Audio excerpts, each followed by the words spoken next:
Pois pessoal, Pedro Meio Pereira, temos aqui mais um vídeo de respostas e observações.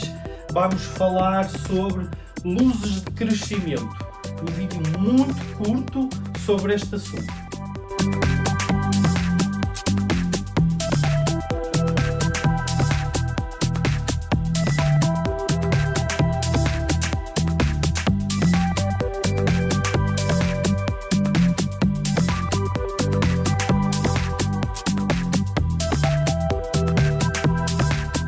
Ok, voltamos. Antes de mais, não se esqueça, vamos aí subscrever o canal se ainda não estiver subscrito, deem um like no vídeo e, muito importante, ajude o canal a crescer, partilhe a informação. Vamos então falar aqui de luzes de crescimento. Então, o que é isto na realidade? Luzes de crescimento é quando algumas entidades não conseguem um grau de luminosidade suficiente em determinadas épocas do ano e então eles decidiram que para obter o grau de luminosidade de crescimento da planta que necessitavam, eles colocariam determinadas lâmpadas ou LEDs nos tempos atuais que têm uma frequência luminosa que a planta consegue absorver. A planta, ao absorver, fabrica fotossíntese, ou faz a fotossíntese, e então ela consegue transformar o alimento de uma forma eficiente. Então o que é que acaba por acontecer aqui? É boa e não é boa. Ok, então vamos explicar. Funciona? Ok, funciona, sim. Portanto, ela simula o horário de verão e, portanto, isso é bastante bom. O que é que acontece? As plantas crescem mais durante a altura do verão, primavera-verão, do que no outono e inverno.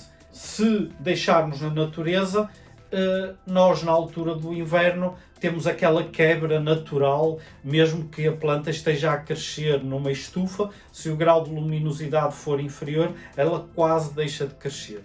Isto é eficiente para espécies de vida curta, ou seja, espécies que nós estamos a utilizar para a alimentação.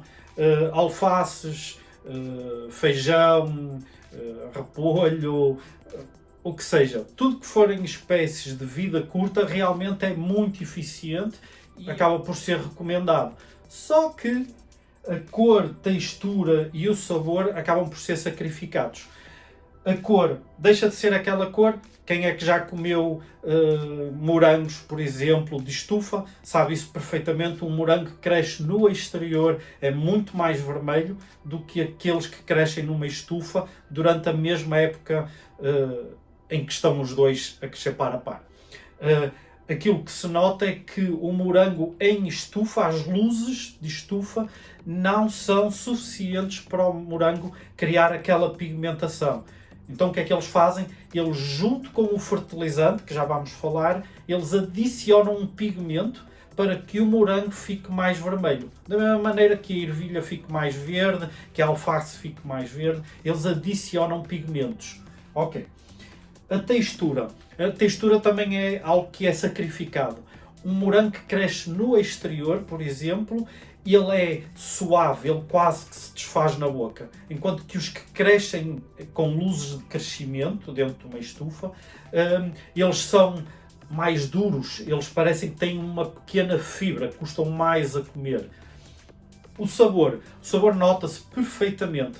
Um morango que cresce no estado, vamos lhe chamar selvagem, no exterior, tem um sabor muito melhor do que o sabor do morango que cresce dentro de uma estufa com luzes artificiais. Geralmente este estilo de morangos até costuma-se dizer, sabe a erva, não tem sabor nenhum. Pronto, exatamente porque se sacrificou em relação a isso. Isto é bom para espécies que são de vida curta para a alimentação. Somos muitos, então tem que haver uma solução.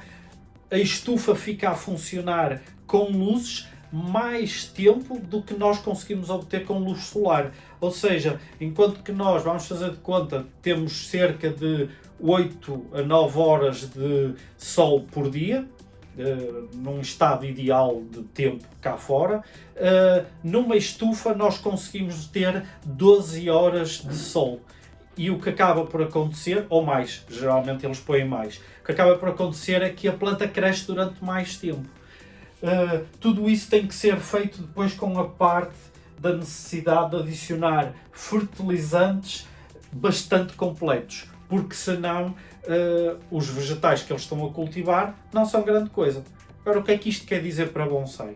Para bonsai é a parte de funciona não. O que se passa é que os bonsais são árvores ou arbustos, são espécies de vida mais longa. E então é que se desenvolvem problemas. Ou seja, a planta começa a ter deficiências nutricionais, mesmo que se dê os fertilizantes necessários para que ela não tivesse esses problemas. Em termos de desenvolvimento da planta, começamos a ter problemas de ramos quebradiços, ramos são mais longos entre os nós de crescimento, portanto, temos uma planta que tem os nozinhos de crescimento que geralmente é onde crescem os ramos, portanto nasceriam aqui assim ramos.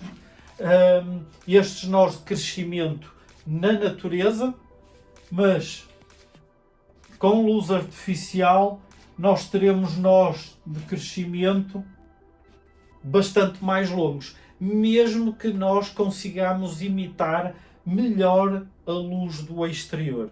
Portanto, para espécies de vida curta, ok, perfeito, tem que ser, somos muitos e portanto temos que alimentar esse pessoal todo, mesmo à custa de cor, textura e sabor, mas em bonsai trabalhar com luzes de crescimento é muito complicado. Mais cedo ou mais tarde começamos a ter todos os problemas de falta de nutrientes ou de falta de processamento de nutrientes que seriam os ideais. Essa é uma das grandes dificuldades de astronautas e os futuros astronautas que irão para Marte e assim fazerem os cultivos de plantas nessas localizações. A frequência com que o Sol chega nesses locais vai ser diferente, porque o planeta Terra tem o oxigênio ainda, mais uma série de gases, então cria uma frequência muito própria que as plantas se desenvolveram de acordo com ela. Tudo que seja diferente do que isso, só existe mais uma solução, que é a manipulação genética, mas isso aí muito futurista, muito lá para a frente. E lembrem-se, partilhar e respirar no mesmo ritmo do bonsai.